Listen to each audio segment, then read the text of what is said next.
Property की आप खरीदारी बेचादारी करते हो, प्रॉपर्टी से जुड़ा हुआ काम करते हो, या लोहे से जुड़ा हुआ करते हो, या फैक्ट्री आदि का कर्म करते हो, कोई मैन्युफैक्चरिंग करते हो, वो नहीं चल रहा, तो हनुमान जी के उल्टे पांव का सिंदूर लीजिए और हनुमान जी के दूसरे नंबर के भाई गतिमान का नाम लीजिए। इसका नाम लेना है गतिमान। गतिमान का नाम लेकर फैक्ट्री के बाहर या फैक्ट्री पर एक स्वस्तिक का निर्माण कर दीजिए, हनुमान जी के उल्टे पांव के सिंदूर और गतिमान का नाम लेकर। कभी आपकी फैक्ट्री कोई काम नहीं निकालेगी, उन्नति की ओर ही लेकर जाएगी, कभी घाटे की ओर नहीं जाएगी। गतिमान,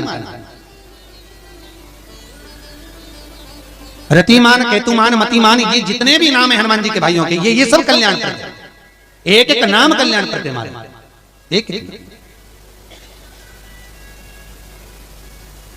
महाराज वो जिन बच्चों को निमोनिया हो जाता है ना, वो सर्दी का कोटा रहता है, बहुत सर्दी बच्चों को बनी रहती है, तो हर दिन 5-10 दिन में वापस दौड़ के डॉक्टर के पास लेके जाओ, फिर डॉक्टर के पास ले। वैसे तो डॉक्टर के पास बच्चे आजकल के जमाने के जाते ही जाते हैं, हर 15 दिन 20 दिन में। तो इसके पीछे वो चले जाएं। एक हास्य व्यंग में हमसे पूछा किसी ने, महाराज जी आज के बच्चे बार बार हॉस्पिटल डॉक्टर क्यों जाते हैं? तो हमने कहा देखो भैया, बच्चा जहाँ जन्म लेता है उनसे उनसे प्रेम ज्यादा होता है। पहले नानी के घर में पैदा होता था, इसलिए नानी के घर ज्यादा जाता था, दादी के घर में ज्यादा पैदा होता था, इसलिए दादी के घर ज्यादा जाता था। आज के बच्चे हॉस्पिटल में ज्यादा पैदा होते हैं, इसलिए हॉस्पिटल ज्यादा घूमने जाते हैं।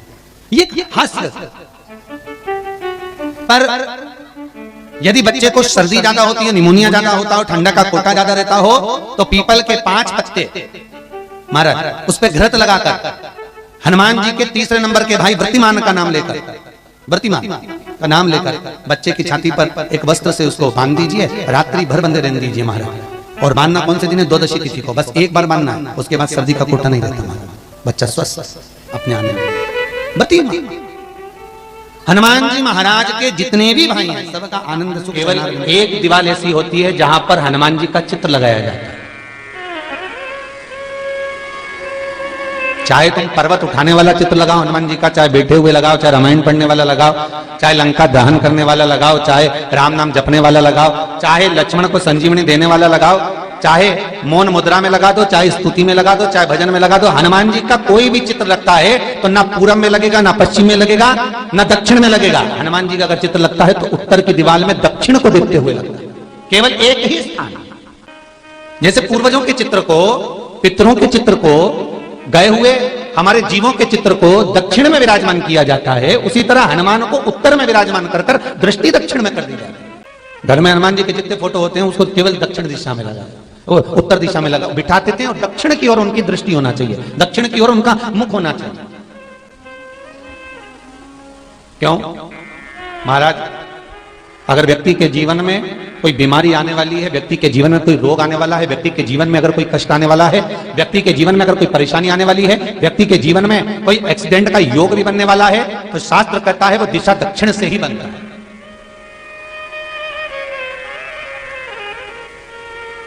ये दक्षिण जो दिशा है ये यम की दिशा है। यहां संपूर्ण परिवार के साथ यमराज अपने आनंद में निवास करता है, यम दिशा। और जब हमारे घर में, हम ये नहीं करें कि आप हनुमान जी का फोटो लगाओ, हम ये भी नहीं करें, आपके घर में हो और आपने अगर विराजमान कर रखा है किसी दिशा में, तो हमारा तो निवेदन रहेगा, अभी तक आपने अगर जैसा रखा, पर एक बार दिशा बदल कर देखना कि रोग, बीमारी, कष्ट, दुख, तकलीफ में आपको लाभ मिला कि ना मिला। हनुमान जी ने केवल दक्षिण दिशा की ओर अगर मुख कर हमने विराजमान कर दिया, फोटो ही विराज दिया। हम ये नहीं कहेंगे आपसे कि आप बाजार से फोटो खरीद के लाओ फिर लगाओ, नहीं, आपके घर में हो। बीच में जो एक मोटी सी लाइन होती है इसको अशोक सुंदरी कहते हैं। सब लोग दर्शन करें, जम के बोलो जरा, करें। अशोक सुंदरी की जगह जहां पूरी हो जाती है उसके बीच में शिवलिंग और उसके बीच में थोड़ी सी जगह खाली आती है। करें दर्शन, समझना जरा बहुत अच्छे से। जैसे ये अशोक सुंदरी की जगह है, हम निवेदन करेंगे आस्था चैनल वालों से भी और एलईडी वाले भी, जिन जिनको एलईडी पर आप दर्शन करा रहे हैं वो पूरी तरह से कराएं। गणेश जी का स्थान, षडानंद कार्तिकेय का स्थान, अशोक सुंदरी का स्थान बीच में। अशोक सुंदरी का जो स्थान पूरा हो जाता है, वहां से लेकर शिवलिंग के बीच में खाली जगह आती है। करें दर्शन आप लोगों ने, खाली जगह आती है।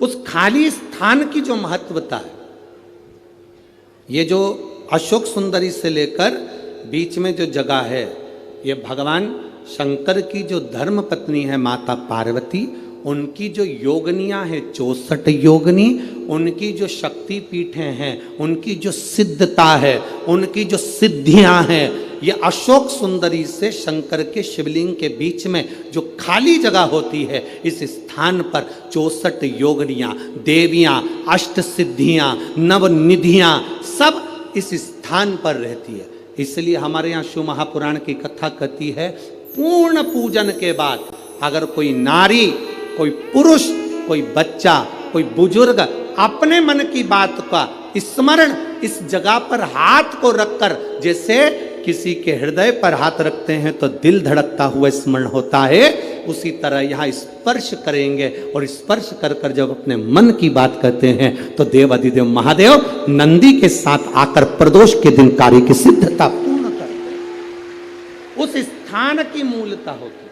वो स्थान